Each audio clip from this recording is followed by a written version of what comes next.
Hello mga kakonchava! Today pag-uusapan natin ang isang madalas nating makalimutan, ang pag-celebrate ng small wins. Bakit mahalaga na celebrate natin ang small wins? It keeps us motivated. Hindi kinakailangan hintayin ang malaking success para maging masaya. Ang bawat maliit na progreso ay patunay na papunta ka sa goal mo. Number 2, it builds confidence.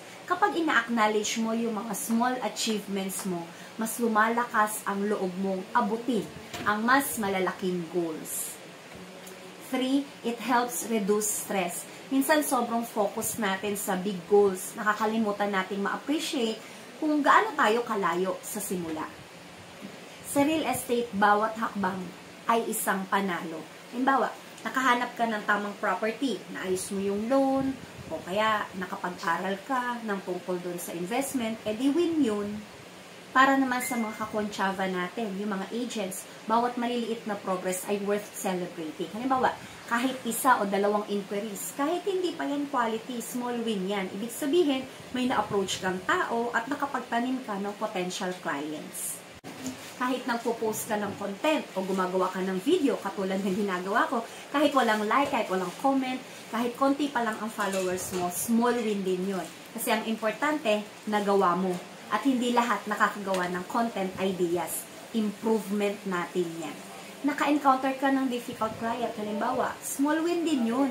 Dahil may natutunan kang bagay na dapat mo i-improve sa sarili mo. At napapractice mo yung discipline sa pag-handle ng ganitong situations. At kapag naka-experience ka ang init sa site, kakamaning or tripping kahit walang pumapasok na walk-in, small win pa rin po yun.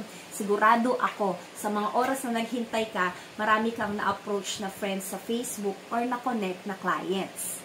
Isa pa mga kakonchava, kapag may nalaman tayong achievement ng iba, yan po, mas maganda na makiselebrate din po tayo sa win nila. Kasi yung saya at energy nung win nila, mamamagnet natin at magiging masaya din tayo.